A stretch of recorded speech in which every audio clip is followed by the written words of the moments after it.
Hello everyone and welcome back to our stealth light detection system series.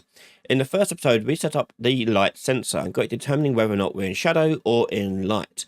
In this episode we're going to show you how to make an interface to allow our AI to make that determination as well.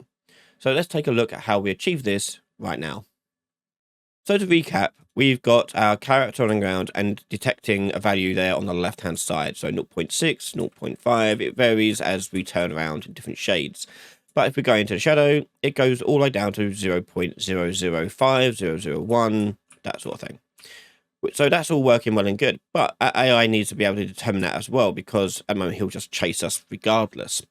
So we achieve this by setting up a various system to allow us to basically capture or query what our character is doing.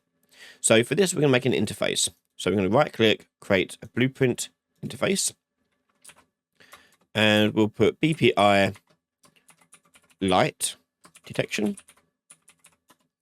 And we're going to open this up. And the function we're going to make in here is get light value. And it's going to have an output. So we're going to have an output float light value. We're then going to go to our third person character. And on our third person character, we're going to have a class settings, go to implement interfaces and search for BPI light detection. When we do that, we'll see on the left hand side here, it adding the get light value. We're going to right click, not right click on it, we'll double click on it to open up our function. However, our light value actually exists inside of our light sensor. So how do we do that? Well, we also want to call this function interface on this. So we're going to go drag out our light sensor, get the child actor, and then from that, also do get light value. Plug that in like so. So it's going to fetch the child actor inside of our light sensor component and return the light value if it has the BPI light detection interface. So let's add it. Let's go to our BP light sensor, class settings. And in interfaces, we're going to add in our BPI light detection. And on the left, we've got get light value. And we want to get this value out. And I'm just going to promote that to a variable. Go to our event graph where we're calculating it, and then rather than print it to a string, we're going to just set it to our variable of light value. So there's our 3 averages being calculated into our light value. Okay, so now we've got a way to fetch the light value of a character. So how do we implement this into our AI?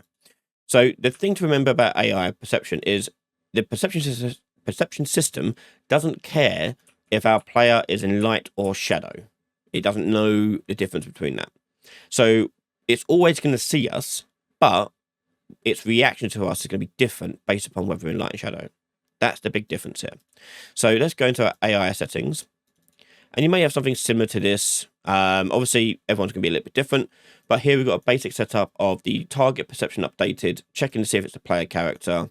And then if it is seen, we're going to set this blackboard value using our behavior tree to target actor. If it's not, we clear it. So in the behavior tree, we have this kind of basic setup where we have, if the target is not set, it will just wait around. If it does get set, it aborts it and goes into hostile move 2. So I'm going to add another blackboard based condition onto our hostile sequence here, not blackboard based condition, another decorator to our hostile sequence here to determine whether or not it can see us. So we're going to make a new decorator. So let's make a new decorator.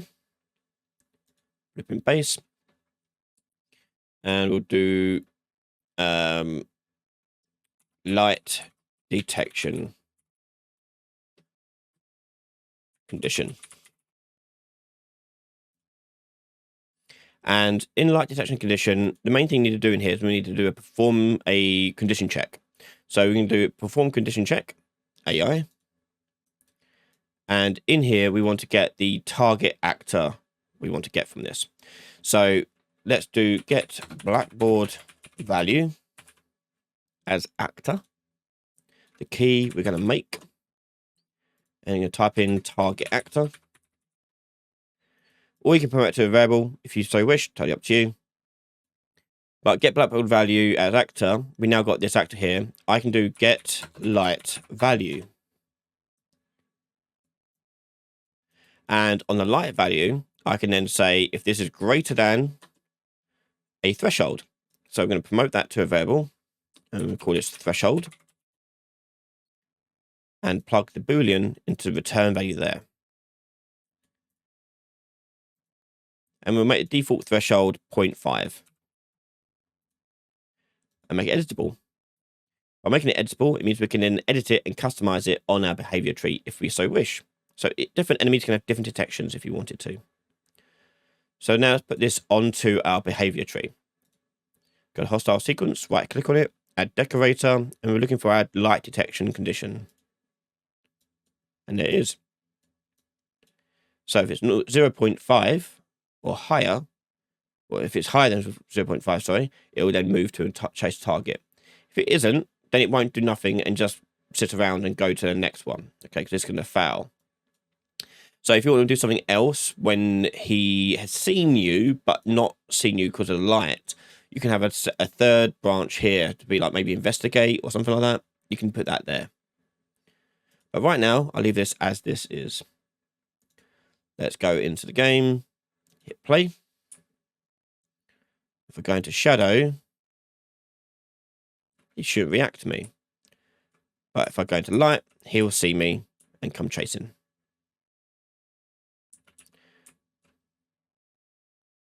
So now we've got light detection working for our AI. Our AI will now detect us and see us.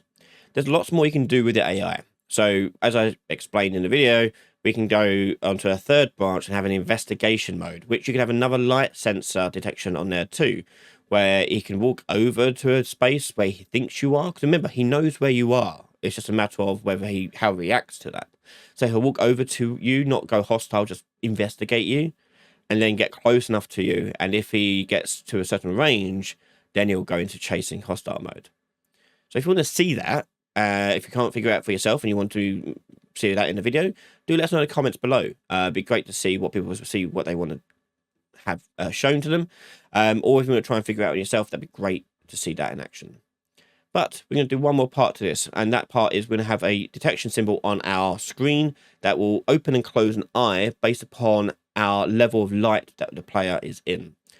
You can watch that next episode right now over on patreon.com/Ryan Laley. We can find all our videos early from just $1 a month. And if you want extra support and get private training and consultations and sessions, you can find those over on our website or become a Diamond Patreon member and get one per month. So massive thank you to all our patrons and YouTube members for their continued support. Thank you for watching. Make sure you subscribe and I'll see you all next time. Bye everyone.